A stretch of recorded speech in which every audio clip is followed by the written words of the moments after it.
रात का सन्नाटा, डर का एहसास और कहानियों का ऐसा रहस्य जिसे सुनकर रूह कांप उठे। स्वागत है आपका रात का राज में।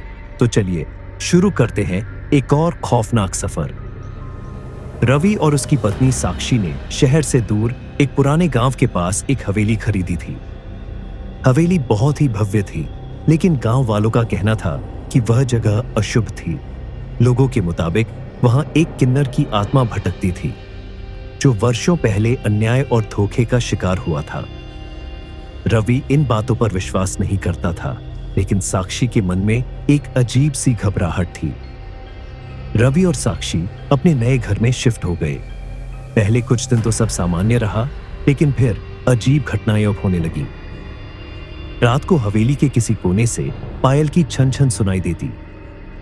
कभी दरवाजे अपने आप खुल जाते, तो कभी अचानक ठंडी हवा का झोंका कमरे में आ जाता। साक्षी ने कई बार देखा कि आईने में किसी छाया मूर्ति की हल्की झलक दिखती, लेकिन जब वह मुड़ी तो वहां कोई नहीं था। एक रात जब रवि देर से घर लौटा, तो उसे आंगन में सफेद साड़ी पहने एक छाया खड़ी दिखाई दी। वह घबराकर साक्षी के पास भागा, लेकिन जब वापस देखा तो वहां कुछ भी नहीं था। गांव के लोग कहते थे कि हवेली में एक किन्नर आत्मा का वास था। कई साल पहले इस हवेली में एक किन्नर को बेइज्जत कर उसकी हत्या कर दी गई थी, और तब से उसकी आत्मा यहां भटक रही थी। रवि इन बातों को अंधविश्वास मानता था, लेकिन साक्षी अब डरने लगी थी। एक दिन साक्षी पूजा कर रही थी कि अचानक दिया बुझ गया। तभी उसे किसी के गाने की धीमी सी आवाज सुनाई दी। आवाज दर्द से भरी हुई थी, मानो कोई बहुत दुखी होकर गा रहा हो। जो हमने सहा वो कोई न सहे, दर्द की ये आग अब बुझने न दे। साक्षी के रोंगटे खड़े हो गए। वह जल्दी से पूजा समाप्त कर घर के अंदर भागी। उसी रात जब रवि और साक्षी सो रहे थे, तभी अचानक दरवाजे पर जोर जोर से किसी के थपथपाने की आवाज आई। रवि ने दरवाजा खोला, लेकिन बाहर कोई नहीं था। अचानक हवेली की लाइटें बंद हो गईं और एक ठंडी हवा पूरे घर में फैल गई। तभी साक्षी ने देखा कि सीढ़ियों पर एक परछाई खड़ी थी। वह एक किन्नर की आकृति थी, जिसकी आंखें गुस्से और दर्द से भरी हुई थीं। हमें इंसाफ चाहिए, एक धीमी गूंजती हुई आवाज आई। रवि और साक्षी डर से कांपने लगे। रवि ने अगले दिन गांव के बुजुर्ग बाबा से हवेली के इतिहास के बारे में पूछा। बाबा ने गहरी सांस ली और बोले, ये कहानी बहुत पुरानी है बेटा। इस हवेली में पहले ठाकुर रणवीर सिंह रहा करते थे।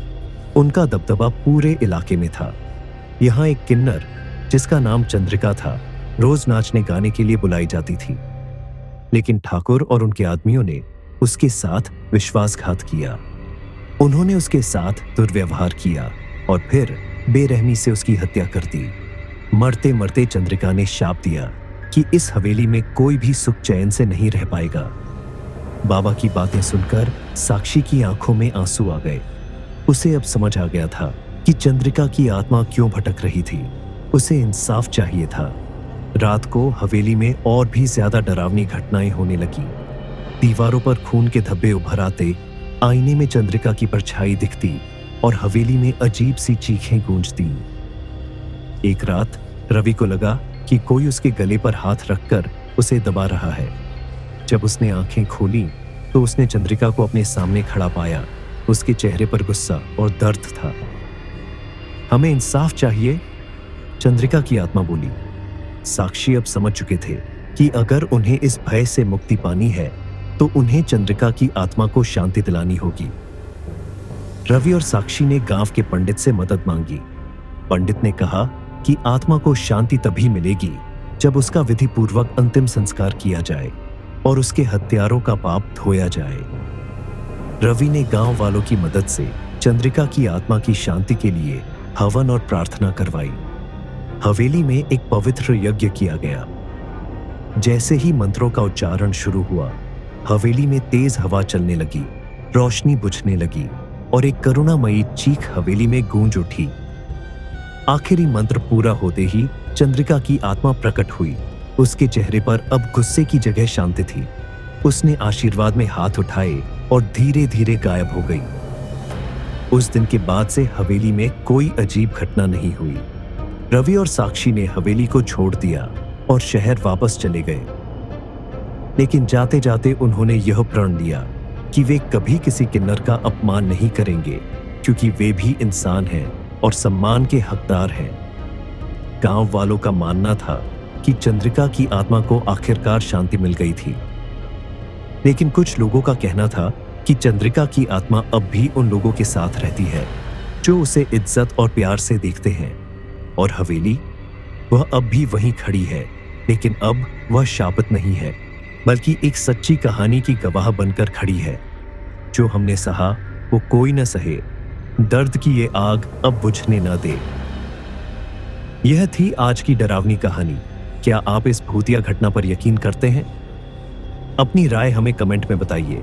अगर आपको यह कहानी पसंद आई तो वीडियो को लाइक करें, शेयर करें और रात का राज को सब्सक्राइब करना ना भूलें। मिलते हैं अगली भयानक कहानी के साथ। तब तक के लिए अंधेरे से बचकर रहिए।